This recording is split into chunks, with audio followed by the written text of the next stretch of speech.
Good afternoon. Thanks for being here. Hope you had a great weekend. The Red Sox won last night, in case you missed it. Heck of a series. Johnny Gomes. How about that? And Uemara, the whole team. Very exciting for baseball fans everywhere. Saturday's game was not as good. Before I take your questions, a couple of announcements. First off, tomorrow the President will meet with CEOs from the financial, energy, defense, and information technology sectors to discuss cybersecurity and the implementation of the President's Executive Order 13636 on improving critical infrastructure cybersecurity. This meeting is part of the administration's ongoing dialogue with the private sector on cybersecurity. Second announcement. This one's on a different subject. The Centers for Medicare and Medicaid Services announced major savings for seniors and people with disabilities on Medicare, following measures put in place by the Affordable Care Act to strengthen Medicare by slowing healthcare costs growth and saving money for Medicare beneficiaries. Next year, premiums and deductibles for Medicare Part B, which covers items like physician's visits, outpatient hospital services, and durable medical equipment, will not increase, seeing zero growth from 2013. In fact, the average growth of Part B premiums over the past 5 years was slower than nearly any other 5-year period in the program's history. And healthcare spending has grown more slowly in the past few years than it has since the 1960s, half a century. The healthcare law also reduces the donut hole each year and closes it completely by 2020. Today we learned that since the Affordable Care Act became law, more than 7.1 million seniors and people with disabilities saved $8.3 billion on their prescription drugs in the donut hole, an average of $1,167 per person. And over the last 4 years, the stronger anti-fraud measures put in place by the Affordable Care Act have helped to recover nearly $15 billion for taxpayers. Affordable Care Act changes that pay hospitals and doctors based on the quality rather than the quantity of care they deliver for patients are beginning to have an effect. For example, hospital readmissions have started to drop after being stuck for years. These lower costs and better care are great news for the trust funds, great news for taxpayers, and really great news for people on Medicare. With that, I will go to your questions. Josh. Thanks, Jay.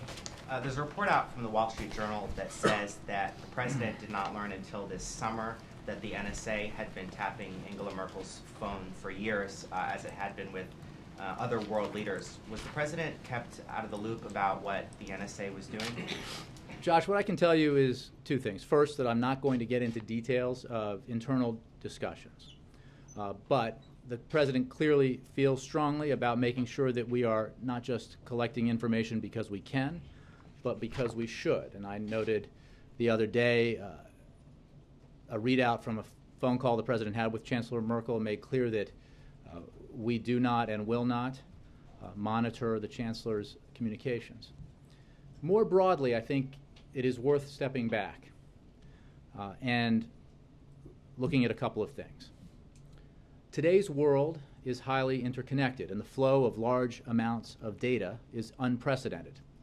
There are communications methods that we hadn't even conceived of 10 years ago that we are adapting to, and we know innovation is going to continue. If we're going to keep our citizens and our allies safe, we have to continue to stay ahead of these changes, and that's what our intelligence community has been doing extraordinarily well. These capabilities are part of the reason we've been able to foil numerous terrorist plots and adapt to a post-9/11 security environment. At the same time, with new capabilities, we recognize that there need to be additional constraints on how we gather and use intelligence. And it's in the context of this dynamic technology environment that the President has directed us to review our surveillance capabilities.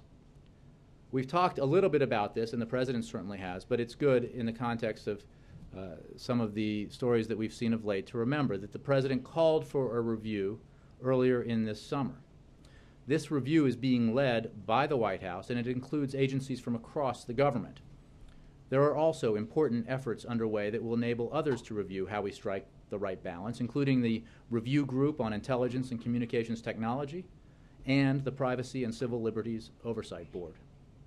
Our review is looking across the board at our intelligence gathering to ensure that as we gather intelligence, we are properly accounting for both the security of our citizens and our allies and the privacy concerns shared by Americans and citizens around the world.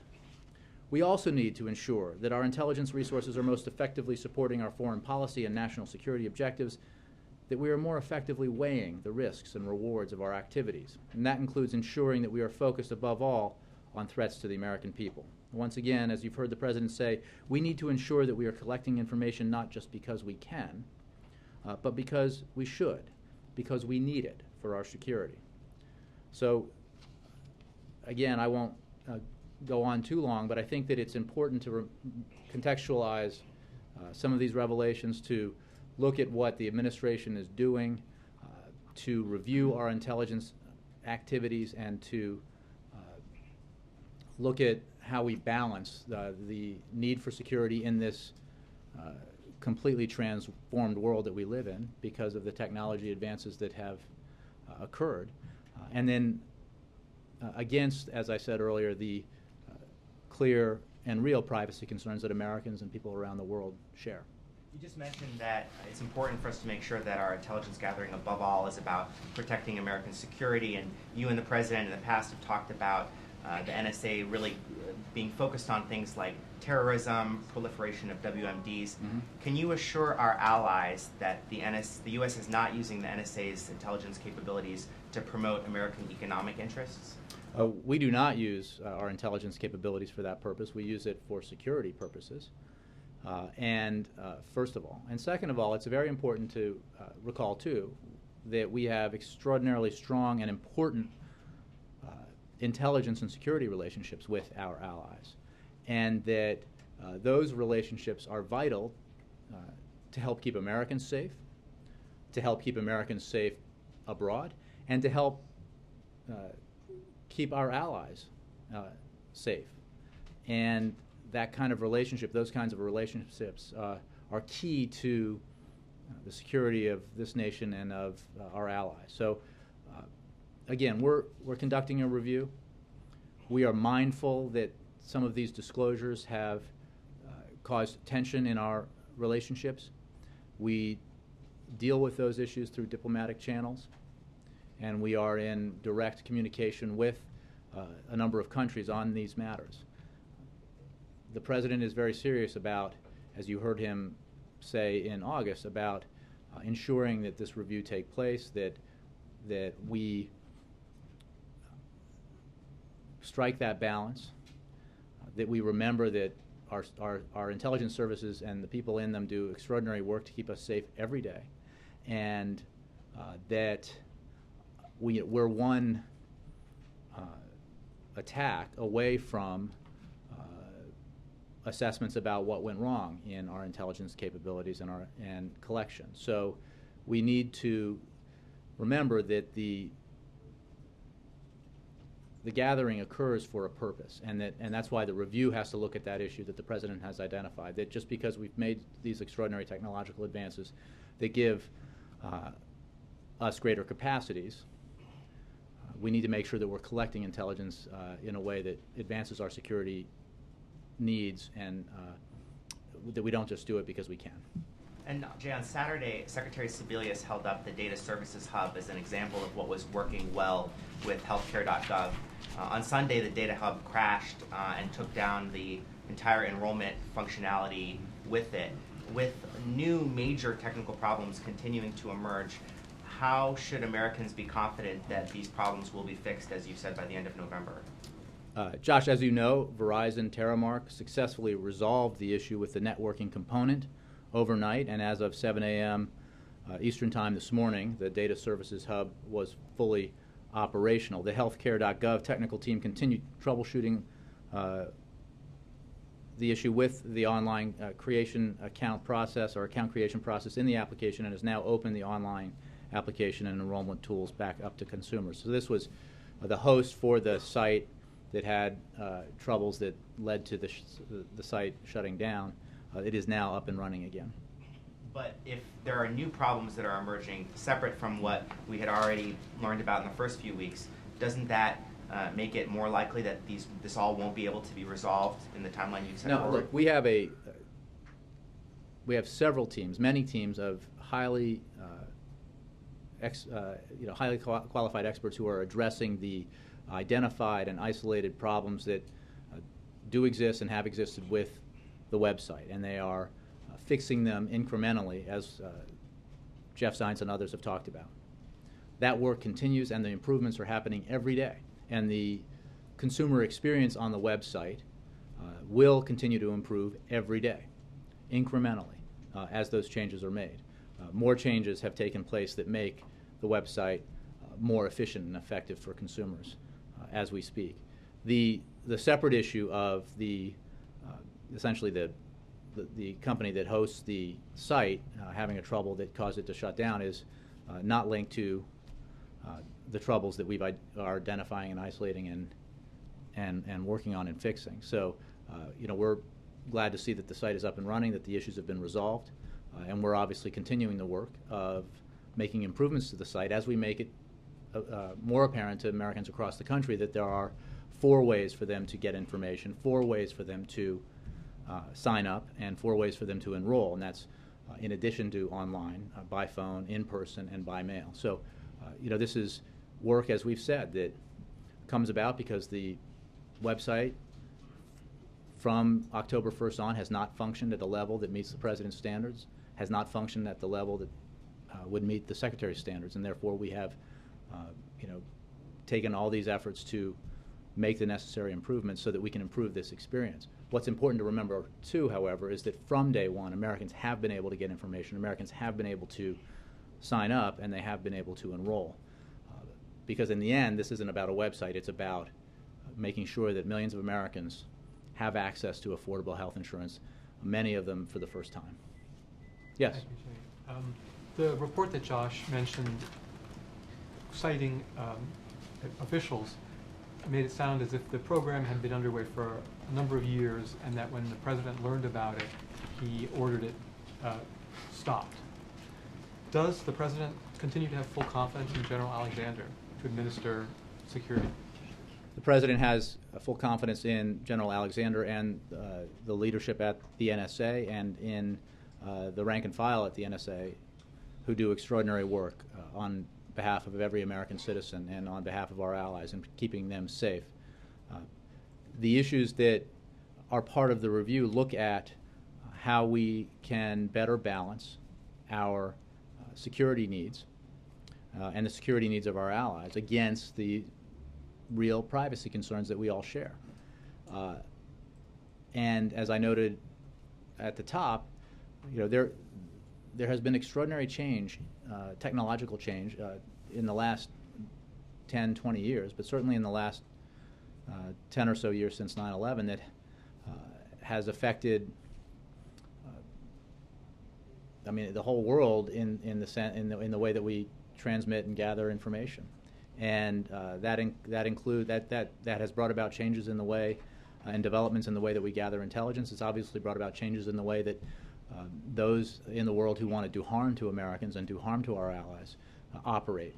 So that has meant that we've had to adapt, and as we've adapted.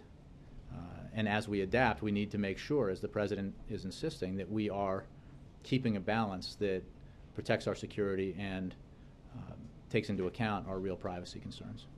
As I'm sure I don't have to tell you, revelations of this eavesdropping or alleged eavesdropping have caused damage with our allies.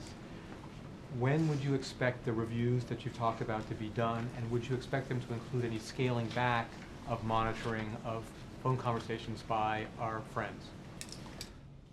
The entire review that is being led by the White House will be completed by the end of the year. There are other efforts, as you know, underway by the Review Group on Intelligence and Communications Technology, as well as the Privacy and Civil Liberties Oversight Board. In tandem, the President also announced that the administration will work with Congress to pursue appropriate reforms of Section 215 of the Patriot Act. And after having a dialogue with members of Congress and civil libertarians, the President believes that there are steps that can be taken to give the American people confidence that there are additional safeguards against abuse of these programs. For example, steps could be taken to put in place greater oversight, greater transparency, as well as constraints on the use of this authority. The administration is also working with Congress to improve the public's confidence in the oversight conducted by the Foreign Intelligence Surveillance Court. Moreover, the President has directed the intelligence community to make public as much information about these programs as possible, mindful of the fact that these are very sensitive security programs. The administration has declassified unprecedented information about the activities of the NSA, and we are continuing to do so. So there are a number of efforts underway that are designed to increase transparency, to work with Congress to look at reforms to the Patriot Act, to look at ways that we can increase oversight and increase constraints on the authorities provided by these programs. Separately, there are ways, there's a review underway that will look at, among other issues, some of the very specific things with regards to intelligence gathering, including matters that deal with heads of state and other governments. So these are all important issues, and you've heard the President talk about them and I think reflect in what he said the fact that they're important in his view and that we need to take these steps.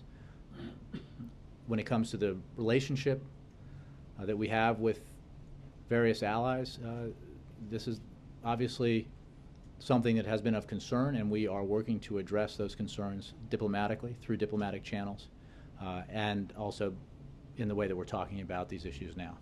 Just follow up. When you say constraints on the use of that authority, what do you mean? I'm saying that the programs are legal, obviously, through the Patriot Act, but that in these reviews that are underway, the President has talked about the fact that we could take steps, perhaps, to put in place greater oversight and transparency and constraints on the use of this authority. So ways to ensure that the programs both achieve what they were designed to achieve in terms of gathering intelligence that goes to the heart of protecting the United States and our people and our allies, and but does so in a way that strikes a balance when it comes to matters of privacy and the other concerns that we share with Americans and others around the world.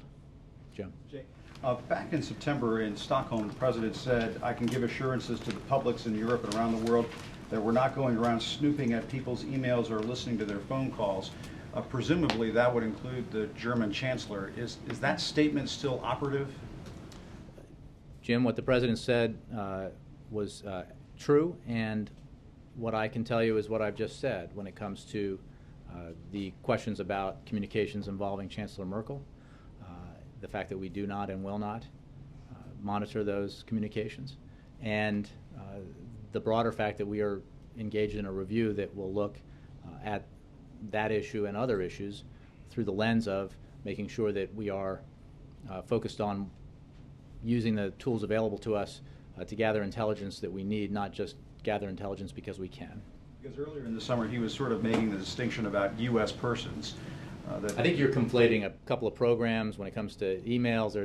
There are different programs and metadata programs, and He said we're not listening in on your phone calls, and I can assure you, if you're a U.S. person, we're not listening in on your phone calls. I have the But exact quotes. I'm not sure what question you're asking, because when it comes to matters of Section 215 and Section 202, they're very distinct. When it comes to metadata versus other kinds of collection, they're distinct. So the President, I think, in all that he has said about this issue, not just since the disclosures, but even before them, reflects his commitment to ensuring that we do everything we have to do within the law to keep America safe, and keep Americans safe, and keep our allies safe, and that we, but that we do so in a way that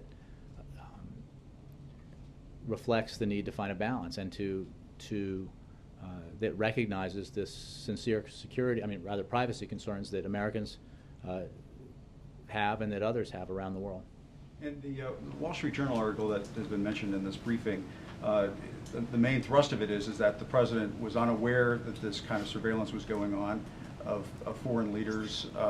In the interview that the president gave with, speaking of conflating, I'm going to be grouping a couple of things here, but in the interview with Sanjay Gupta with CNN, the president, or excuse me, Kathleen Sebelius, the Secretary of Health and Human Services, said the president was not aware of the problems with the website before it launched on October 1st.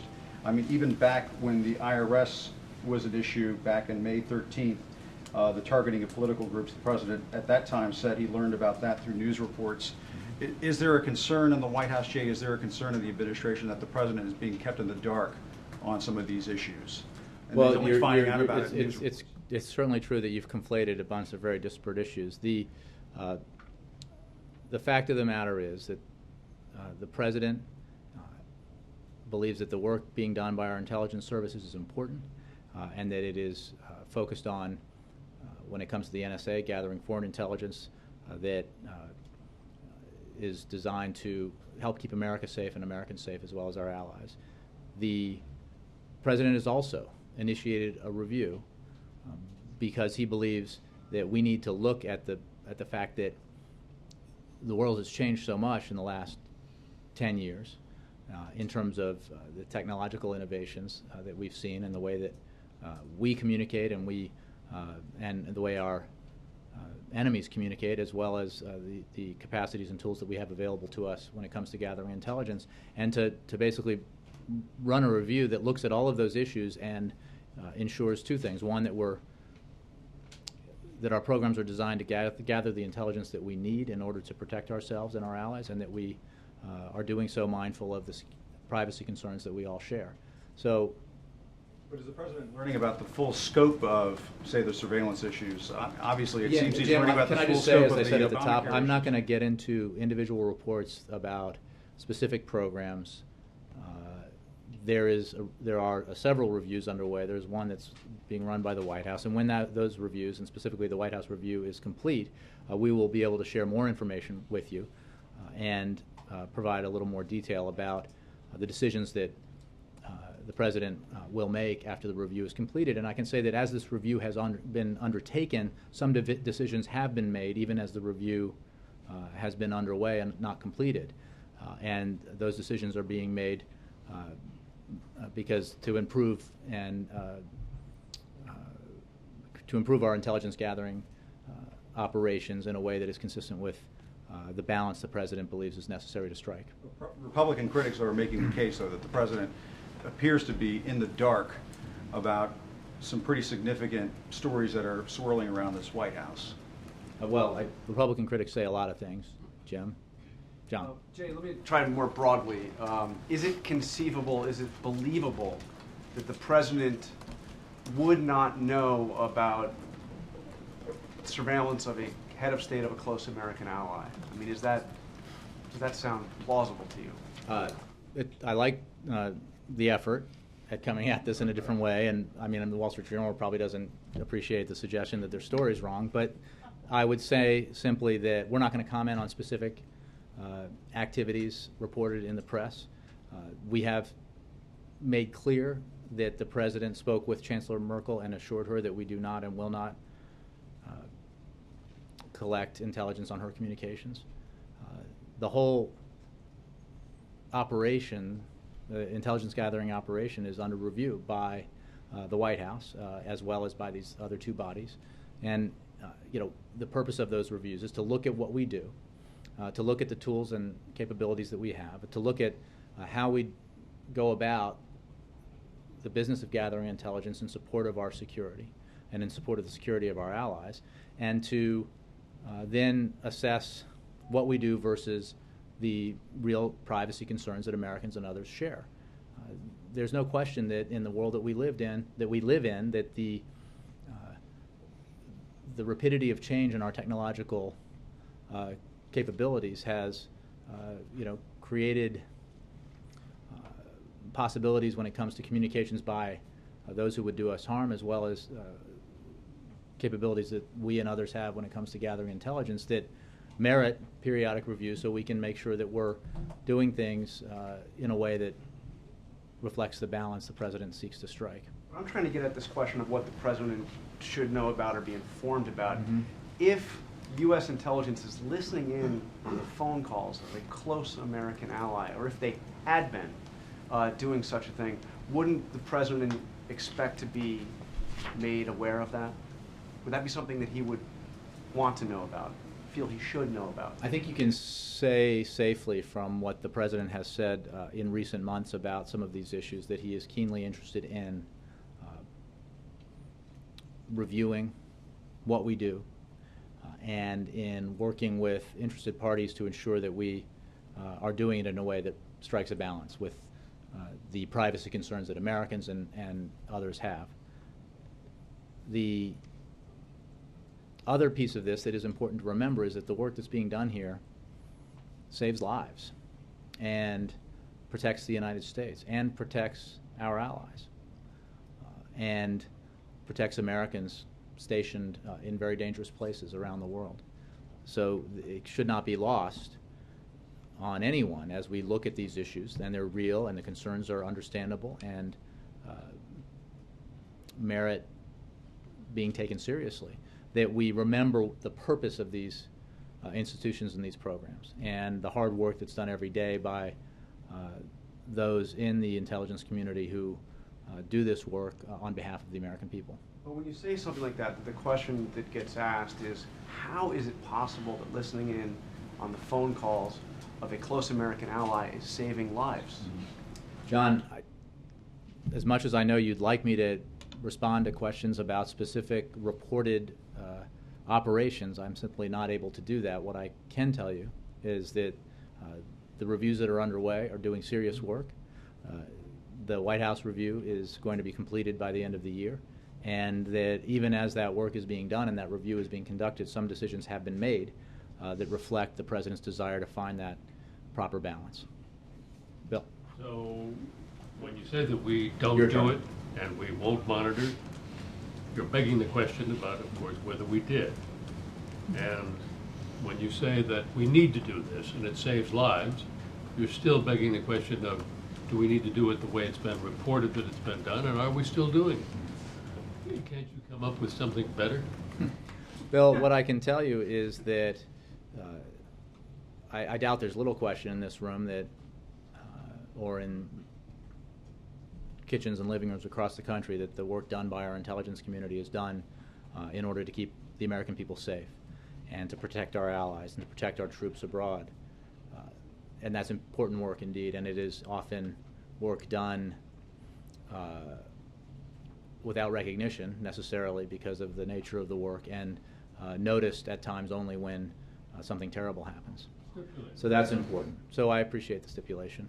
The fact of the matter is that I cannot and will not get involved in a colloquy about specific reported operations, past activities or even present activities.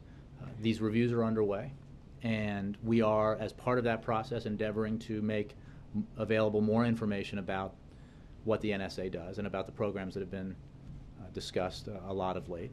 And we're also reviewing these programs because the President believes it's very important that even as they work to keep America and Americans safe, that they do so in a way that reflects the sincere concerns about privacy that Americans have and that our allies have. You're going to make the reviews public? We will make the information public that we can make public, and we will be more transparent about this than has ever been the case in history. That is already true. We have released more information about what the NSA does than has ever been released before. So the answer is yes, mindful of the fact that we're talking about very sensitive programs that are secret for a reason, or elements of which are secret for a reason. Have you got anything on the EU meeting? Yeah. I got anything? John Christopher, he stole your thunder. I can't. Didn't think somebody else would be asking about the EU meetings. A group of visiting EU parliamentarians will be in Washington early this week and will meet with officials from the Departments of State, Commerce, Treasury, Homeland Security, the Office of the Director of National Intelligence, and the National Security Staff. These meetings are part of an ongoing U.S.-EU discussion of privacy issues. So these are... Look, we have been, I think, very forthright in acknowledging the tensions that these disclosures have caused. President's talked about it, Secretary of State has talked about it, national security advisors and others have talked about it, I've talked about it, and we are in discussions directly, as these meetings reflect, with countries that have been the subject of some of these disclosures because we take their concerns seriously. You're admitting that there have been disclosures, but you won't talk about the disclosure. Well, that's not necessarily the case, depending on the question that you're asking. What you also didn't note that what I'm saying is we're acknowledging the tension that this has caused. We understand that this has caused concern in countries that represent some of our closest relationships internationally, and we are working to allay those concerns and to discuss these issues, and we'll continue to do so because those relationships are so important for so many reasons, including for security reasons. Ed. If I could switch to healthcare, online right now, people are reacting to the top of the briefing by saying that when they log on to states who handle their own insurance exchanges, they are seeing an improvement in their ability to log on to healthcare.gov. But in states who go through the federal exchange, they're getting this sign that says the system is down as you speak. So how can you say at 7 a.m. this morning it was all back up and running? How can people out there be confident? Well, obviously I'm not online right now, Ed, or with people who are emailing you, but what Verizon Terramark has announced is that they successfully resolved the issue with the networking component overnight, and as of 7 a.m., the Data Services Hub was fully operational. I'm sure the people who are working, well, I didn't say that. I said that I'm sure the people who are working on this issue are addressing the kind of question you just raised, if in fact that's the case.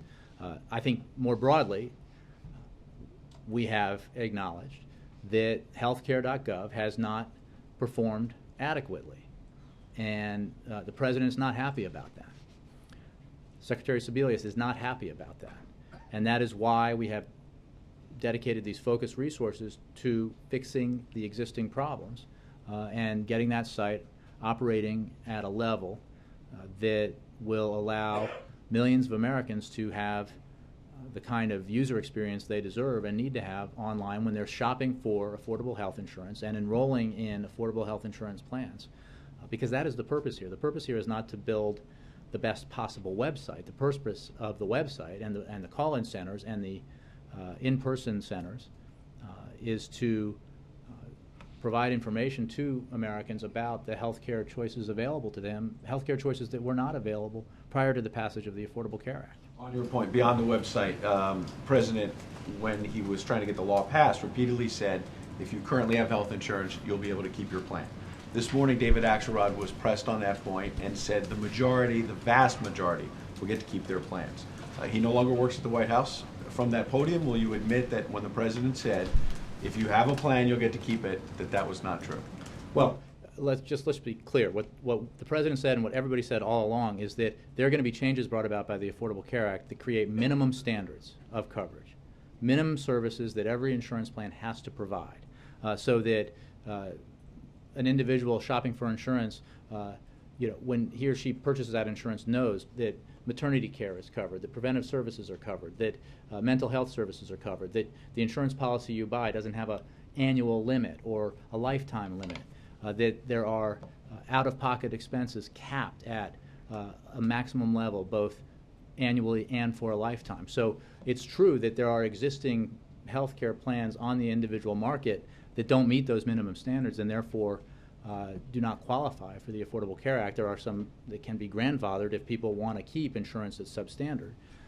But what is also true is that all Americans who have insurance on the existing individual market will now have numerous options available to them, and 6 out of 10 will pay less than $100 per month in premiums for better insurance. It's not even an apples and apples comparison. This is qualitatively better insurance coverage than what was available in many cases to Americans around the country in an area of the insurance market, by the way, that was so lightly regulated that you often didn't know what you were getting. So you could sign an insurance policy, get that plan, pay a lot of upfront money, premiums, out-of-pocket expenses, and then find out that because of the fine print, it doesn't cover the actual condition that you have. That will no longer be the case. So I get what the effort here is, but the fact is that Well, the president said one thing, and you're admitting that that's not going to be the case, that not everyone's going to keep their plan. They will admittedly wind up probably with better insurance in the long run, and so they may be healthier. That should be said. But the president sold it as, if you have a plan, you'll get to keep it, and that's not true. Ed, I appreciate what you're trying to do. 80+% of the American people already get insurance through their employer, through Medicare, through Medicaid. They don't have to worry about or do or change anything.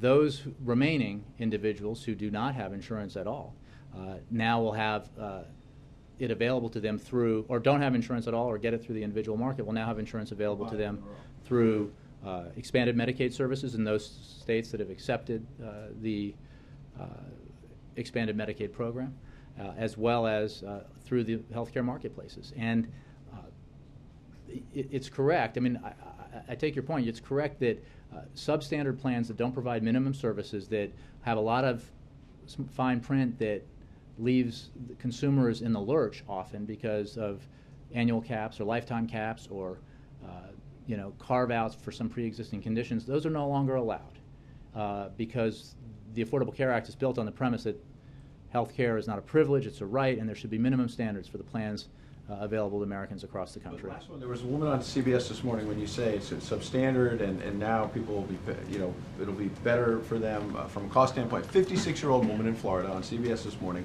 said she was paying $50 a month for health insurance. Now it's going to be $500 a month. And she said, quote, "What I have right now is what I'm happy with. I just want to know why I can't keep what I have. Why do I have to be forced into something else?"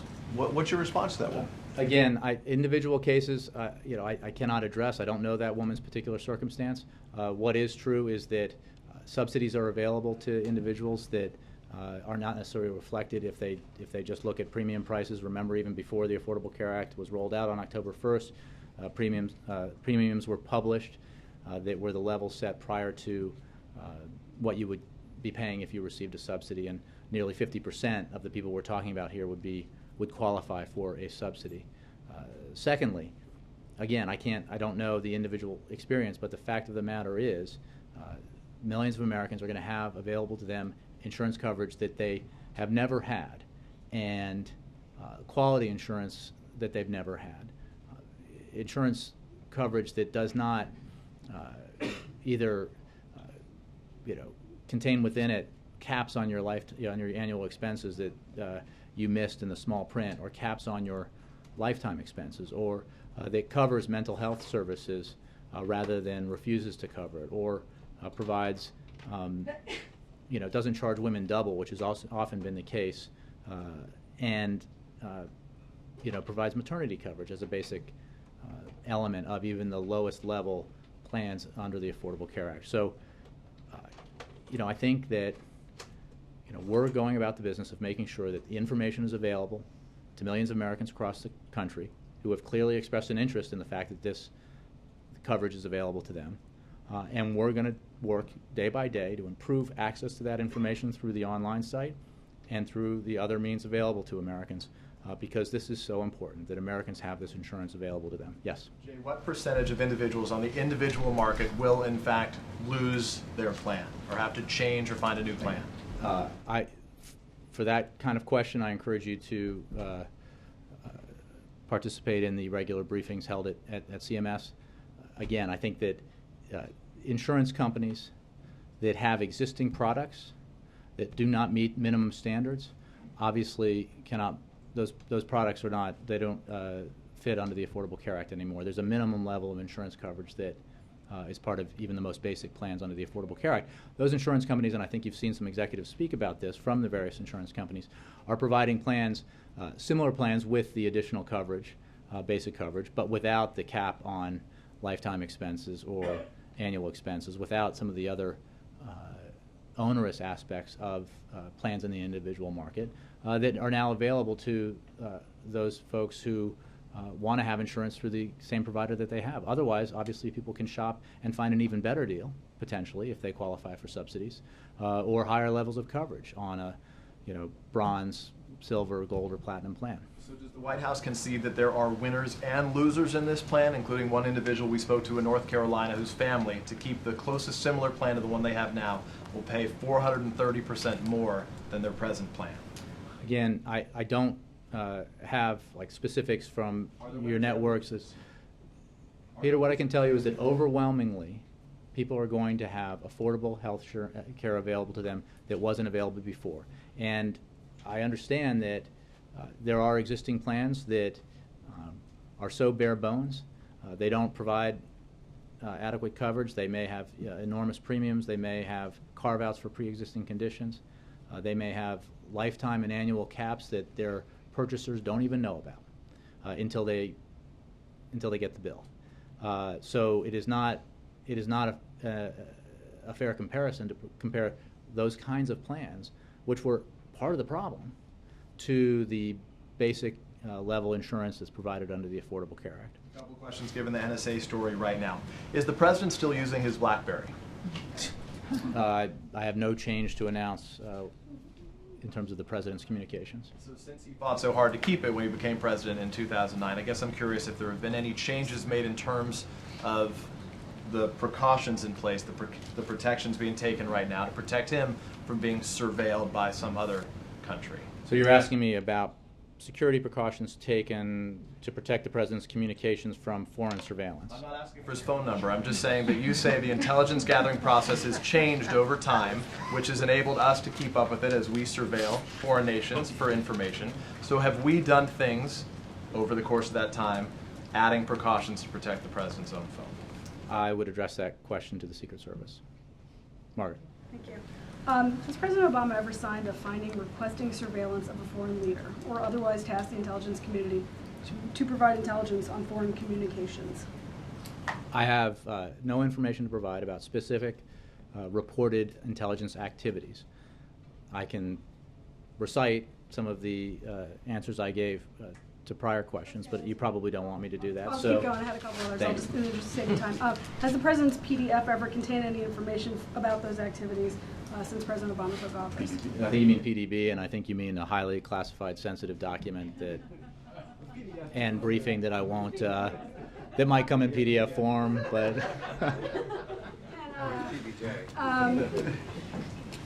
If there was surveillance of a might be served with the PB&J. So okay, that's good. If there were surveillance of at least 35 world leaders, can you tell us when he instructed that it stop against Chancellor Merkel, and it also stop against the other foreign leaders?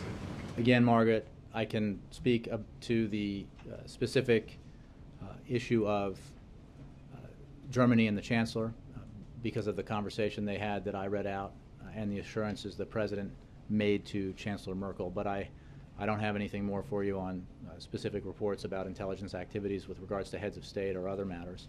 These are issues, broadly speaking, that are under review. And as that review continues and comes to its conclusion at the end of the year, even as it continues, there are decisions that are being made with regard to how we conduct our intelligence activities. And I'm sure more will be made as time goes on. And then when the review is concluded and the President has made some assessments, then we'll provide as much information as we can about that and those decisions when we can. I understand you can't talk in details. I just want to make sure that we're all square on the same question. So the journal story suggests that the President didn't know about it until he knew about it and then asked it to stop. I think it's fair to say the President didn't know about it until he knew about it. Just because he wasn't, in fact, just because he wasn't briefed by General Alexander doesn't mean that he didn't know about it. Just to be clear, you're saying that you're not going to answer questions about when the President knew that we were surveilling the about leaders. specific operations that have been reported in the press and when the President. That makes it sound so vague. I mean, we're actually talking about. No, I'm saying they're specific, and I'm saying that I can't talk about specific intelligence activities reported in the press. I can speak broadly about the issues that surround some of these reports and the review that has been underway in part because of these reports and what the President believes we ought to seek as we do this review and what our goal ought to be in terms of finding the proper balance between the necessary surveillance that we must conduct, like other nations conduct, in order to protect Americans and the nation and our allies, and the privacy concerns that many of us have, understandably, both here and abroad. But you may very well have known since January 2009 that we tapped Angela Merkel's phone and 35 other people. So you're just not saying yes or no right now because the position is that you're Yeah, I'm not going to into address detail. specific reported information. So, I mean, just imagine, if you will, set aside the specific nature of this report and imagine any other potential true or false intelligence operation that might be reported in the press, and imagine whether or not I or any other official could discuss that openly like this. So I think that the point is that we are very mindful of the concerns that have been raised by, in particular, our allies on some of these issues, and the President has had conversations, and others have had conversations with their counterparts, and those conversations continue through the appropriate diplomatic channels. And then, obviously, when it comes to Germany, we made clear a piece of information as regards the President's conversation with the Chancellor. Julia, and then Chris. Hey, so the President is going to Boston to talk about the Affordable Care Act on Wednesday. Can you talk a little about what he might say that's any different from what he talked about in the Rose Garden, and more broadly? You trying to decide whether to make the trip, or? It is Wednesday in Boston. I'm just saying. Exciting, but more broadly, Game how? Is it going? Clearly, we know you will be going. is the No point. scheduling announcements to me. Back But to is the it a ACA. possibility? Back to the ACA. In terms of more broadly, what the White House is trying to communicate, given that the website isn't fully functional, the call centers are experiencing some problems. Is there anything that you're trying to communicate now that we have this understanding that you expect everything to be working smoothly by the end of November as opposed to in the next few weeks? Well, I think when you say everything, I think we're being very specific about what we're talking about, and that refers to the website. I don't want to preview in detail what the President will say in Boston. Obviously, the central points about the importance of the Affordable Care Act and the insurance that will be available to millions of Americans because of it will remain. And while some of us in this room may feel like we've heard it before, millions of Americans out there are eager to find out more information, to hear from the President, hear from others about the fact that come January 1st, this insurance coverage will be available to them. And for many of them, if you're, as I've said in the past, if you're a breast cancer survivor, you're a single mom, and you've been priced out of affordable coverage because of your pre-existing condition, or you are hanging on barely financially because of the extraordinary costs you have to pay because of your pre-existing condition, January 1st is a very important day for you. And that story is replicated across the country in the hundreds of thousands and millions even. So the fundamental issues here don't change. I think Massachusetts is an interesting place to visit because of the Massachusetts experience. As you know, Massachusetts implemented on a state level a program very similar to the Affordable Care Act. It had its own launch difficulties. It had, I think, some notable, when it came to early enrollment issues, the figures are rather extraordinary in terms of what they initially saw. I might have something on this in Massachusetts that is, I think, something worth keeping in mind when we look at the 6-month enrollment period for the Affordable Care Act, and that is, we know from experience that in Massachusetts, enrollment of healthy adults remained low until just before the deadline. In the first month of what was known as Romney Care, 10,000 people signed up for plans with no premium and Medicaid, and only 123 people, premium-paying enrollees, signed up in the first month. So think about that: 10,000 Medicaid, 123 premium-paying enrollees in the first month, and think about that ratio, if you will, and imagine the stories that were probably generated at the time about how the whole thing was going to fail, when in fact the opposite turned out to be true. Chris. Thanks, Jay. Senate Majority Leader Harry Reid is announcing right now that he's going to bring up the Employment Non-Discrimination Act for a vote in the Senate before Thanksgiving. In the coming weeks, will we see the President make the same public advocacy agenda that he's done on other initiatives that he supports, like comprehensive immigration reform? Well, I think you know the President's position on this. He strongly believes that legislation like this needs to be passed, and he wants to sign it. So we are very pleased with the progress we've seen as this legislation has moved in Congress. There's obviously a lot of work still to be done, but he absolutely hopes and expects the Senate to act and pass this legislation, and will encourage continued movement through the Congress. There are a number of undecided senators on ENDA that on the Democratic side, as of this morning, included Bill Nelson, Mark Pryor, and Joe Manchin. Will the President reach out to these senators to make sure that they would support ENDA when it comes to the floor for a Well, vote? we want every senator to support it. I'm not going to lay out our legislative strategy for you, but it is something the President believes strongly is in the interest of the country to see turned into law. R.A. and then John Christopher. It looks like the Barack Obama Twitter account was hacked, apparently by the Syrian Free Army. Do you have any response? I do not. I will take the question. John Christopher. Since Bill asked our joint question, I'd like to ask a question about Mr. Greenwald.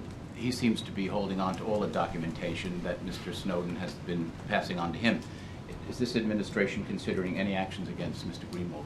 I certainly know of none. I would, I don't have anything on that for you. Connie. Thank you. This is first anniversary of Hurricane Sandy. Can you do anything to accelerate aid to the victims?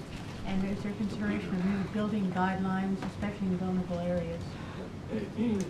I'm glad you mentioned the anniversary, because obviously it seems very long ago to those of us who were fortunate enough not to live in the path of Sandy, but for those who suffered because of that storm, the recovery effort is ongoing. And what the President made clear from day one is that his administration would stand side by side with the victims of that terrible storm long after media attention shifted elsewhere. And I think that we have demonstrated that commitment throughout the past year, and it's an ongoing commitment. And that includes the provision of aid, as well as numerous other projects underway as part of the administration's work with the affected states, in particular, obviously, New Jersey, in the wake of that terrible storm. April and then John. Jay, going back to the spy program, when you say the President wants greater oversight constraint, does that oversight mean extending the tentacles into congressional oversight as well? Since there's Well, Congress already has a very important role to play when it comes to oversight of the various activities engaged under the sections of the Patriot Act that we've been discussing so often these past several months. So one of they the don't have enough. Well, these are issues that I think the President believes ought to be examined and looked at as we try to strike this balance between our very real security needs and our very real privacy concerns. So there's obviously different kinds of oversight. There's executive branch oversight, there's FISA court oversight, and there's congressional oversight. And I think all of these elements of oversight can and will be looked at as part of a review. Also, when we talk about the NSA spy program, we can't help not to think about Snowden. What's the latest on efforts to bring him back here to the United States to face some sort of punishment, jail time, what? We continue to hold the position we held, which is that he ought to be returned to the United States to face trial, where he will be accorded all of the rights that are due defendants in our judicial system. And he has been charged with serious crimes here in the United States and ought to return to face those charges. I don't have any new information to provide to you except to say that that our views on this are clear and expressed regularly in our conversations with government officials in Russia. So our position hasn't changed. And we believe that it's important to remember that our system of justice allows for the kind of rights and privileges that are unique in many ways, and especially by historic standards, and that he would be afforded all of those if he were to be returned or to return to the United States. And my last question. A couple of months ago, I asked you what makes this country different from Russia, especially now as we're seeing more and more information leaked and given out about the fact that there's a vast spy program spying on everyone around the world and to people in this country. The ACLU says what makes us different is our court system. What makes us different in the midst of all of this new information? Well, I'm sure that folks here don't have the time to listen to me wax poetic about what makes the United States different from many other countries when it comes to civil liberties and when it comes to transparency and when it comes to democratic practices. So I will refrain, but I think that the comparison on all three of those, in all three of those areas, is pretty stark. This very briefing is a reflection of and the kind of questions that are raised here and in response to press reports that might not be able to appear in so many countries around the world, I think are a reflection of our system's democracy and our system's transparency. Now, we grapple with these issues every day, and as a nation, as we should. And you know, we have in this case, at the President's direction, a review underway of intelligence programs and the collection programs with an aim to making sure that we are striking that balance that he thinks is important to strike, and that others do too. He's not unique in believing that, but he does, as Commander-in-Chief, also have a pretty unique insight into the dangers that confront the United States, the dangers that confront our allies, the threats that exist every day and that need to be met by our intelligence community and by our military and by others in our government and by our allies. So that is a pretty heavy piece of business, but it's an important one. And he's, you know, this review is being undertaken at his direction because he thinks it's very serious. John. Two things. Last one, John. Two things, if I can. The first, Senator Graham has said that he will block nominations if more information and witnesses are not made available to talk about Benghazi. I wanted to get your reaction to that and whether the President is doing anything to either meet those demands or get Senator Graham to back off of that threat to block all nominations.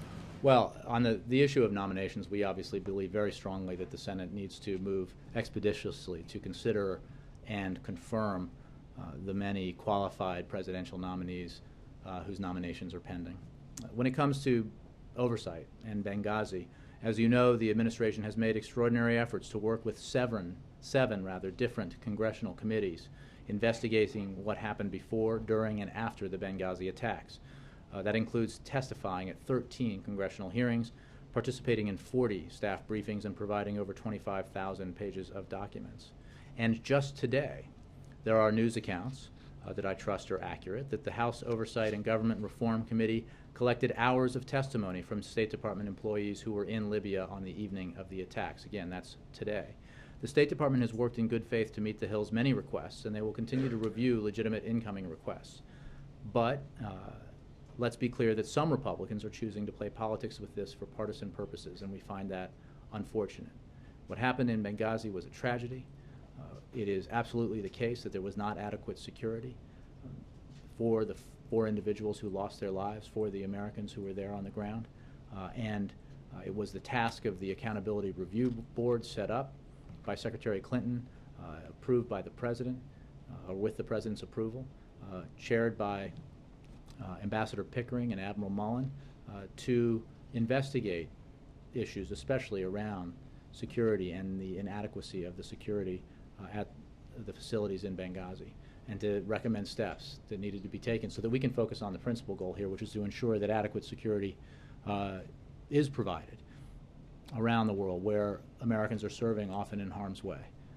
You know, when it comes to I think the evident politicizing of Benghazi, it is as unfortunate today as it was, you know, last year and since then.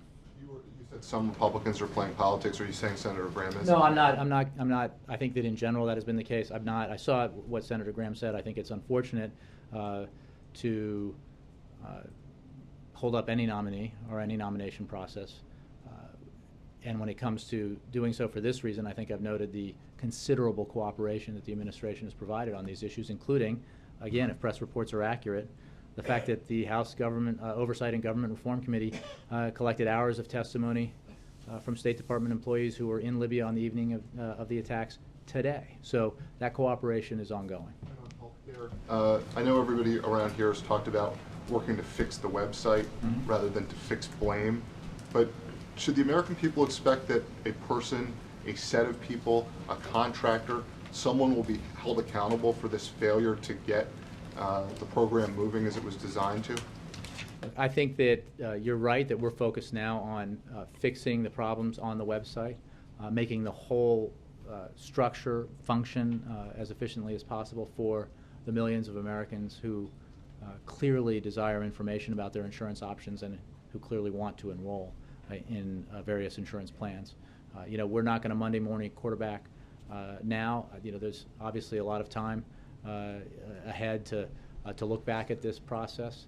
Right now, we're focused on making it work. I'm not making any statements about you know, what that will look like in the future. Obviously, there's already congressional activity involved in oversight on these matters. We're focused on the goal here. The purpose and the goal was to provide affordable health insurance for millions of Americans who did not have affordable health insurance in the past, and we're continuing to focus on that goal. The question is, should the same quarterback or the same team start next week? What I would say to that is we have teams in place who helped build the system and who have obviously great insight into the system.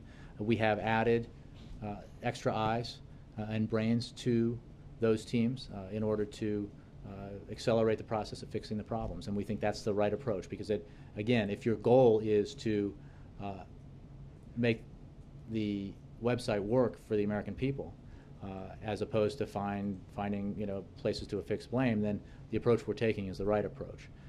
And that's the approach we're taking because we believe that health insurance is something that every American wants. Thanks very much.